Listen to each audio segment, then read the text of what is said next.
of importance was recorded in great detail. Turning over the pages of one of the last volumes of this diary, written apparently about 250 years earlier and shortly before the destruction of the monastery, we came upon an entry of which the following, for I can only quote from memory, is the substance. In the summer of this year, after a very great sandstorm, a brother, the name was given but I forget it, found in the desert a man of the people who dwell beyond the far mountains, of whom rumours have reached this Lamasery from time to time. He was living, but beside him were the bodies of two of his companions who had been overwhelmed by sand and thirst. He was very fierce looking. He refused to say how he came into the desert, telling us only that he had followed the road known to the ancients before communication between his people and the outer world ceased. We gathered, however, that his brethren with whom he fled had committed some crime for which they had been condemned to die, and that he had accompanied them in their flight. He told us that there was a fine country beyond the mountains, fertile, but plagued with droughts and earthquakes, which latter indeed we often feel here. The people of that country were, he said, warlike and very numerous, but followed agriculture. They had always lived there, though ruled by Khans who were descendants of the Greek king called Alexander, who conquered much country to the southwest of us. This may be true as our records tell us that about 2000 years ago an army sent by that invader penetrated to these parts, though of his being with them nothing is said. The stranger man told us also that his people worship a priestess called Hes or the Hesea, who is said to reign from generation to generation. She lives in a great mountain apart, and is feared and adored by all, but is not the queen of the country, in the government of which she seldom interferes. To her, however, sacrifices are offered, and he who incurs her vengeance dies, so that even the chiefs of that land are afraid of her. Still their subjects often fight, for they hate each other. We answered that he lied when he said that this woman was immortal, for that was what we supposed he meant, since nothing is immortal. Also we laughed at his tale of her power. This made the man very angry. Indeed he declared that our Buddha was not so strong as this priestess and that she would show it by being avenged upon us. After this we gave him food and turned him out of the Lamasery, and he went, saying that when he returned we should learn who spoke the truth.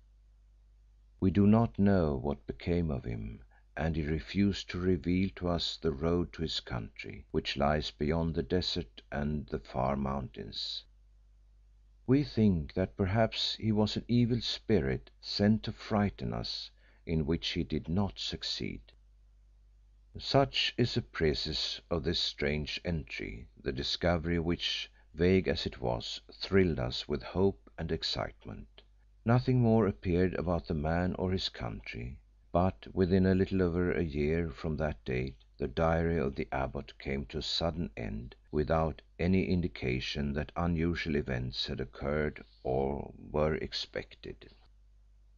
Indeed, the last item written in the parchment book mentioned the preparation of certain new lands to be used for the sowing of grain in future seasons, which suggested that the brethren neither feared nor expected disturbance. We wondered whether the man from beyond the mountains was as good as his word and had brought down the vengeance of that priestess called the Hesea upon the community which sheltered him. Also we wondered, ah, how we wondered, who and what this Hesea might be.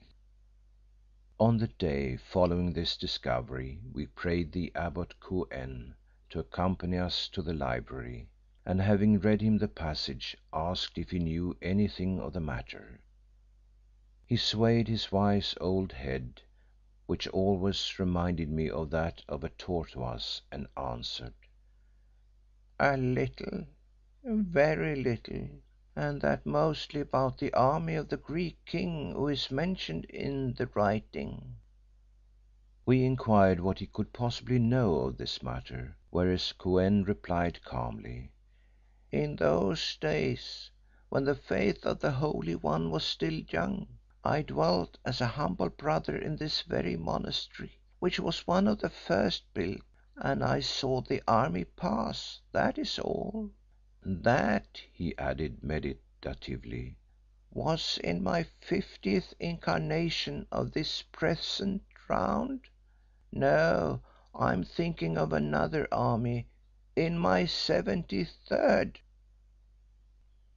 As a student of their lives and literature will be aware, it is common for Buddhist priests to state positively that they remember events which occurred during their previous incarnations. Ed. Here Leo began a great laugh, but I managed to kick him beneath the table and he turned it into a sneeze. This was fortunate, as such ribald merriment would have hurt the old man's feelings terribly. After all, also, as Leo himself had once said, surely we were not the people to mock at the theory of reincarnation, which, by the way, is the first article of faith among nearly 1/4 of the human race, and this not the most foolish quarter. "How can that be? I ask for instruction, learned one, seeing that memory perishes with death." "Ah," he answered, "Brother Holly, it may seem to do so, but oftentimes it comes back again, especially to those who are far advanced upon the path.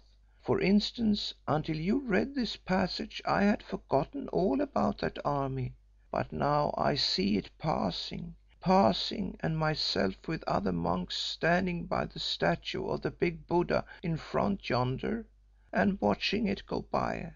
It was not a very large army, for most of the soldiers had died or been killed, and it was being pursued by the wild people who lived south of us in those days, so that it was in a great hurry to put the desert between it and them.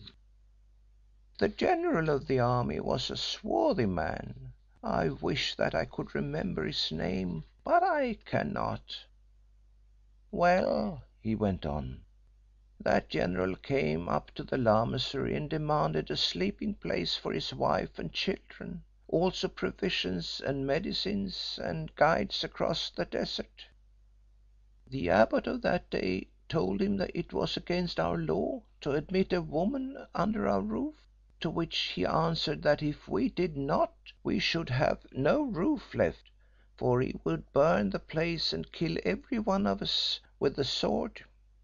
Now, as you know, to be killed by violence means that we must pass sundry incarnations in the forms of animals, a horrible thing, so we chose the lesser evil and gave way, and afterwards obtained absolution for our sins from the great Lama. Myself I did not see this queen, but I saw the priestess of their worship. Alas! Alas!" And Kou en beat his breast. "Why alas?" I asked, as unconcernedly as I could, for this story interested me strangely.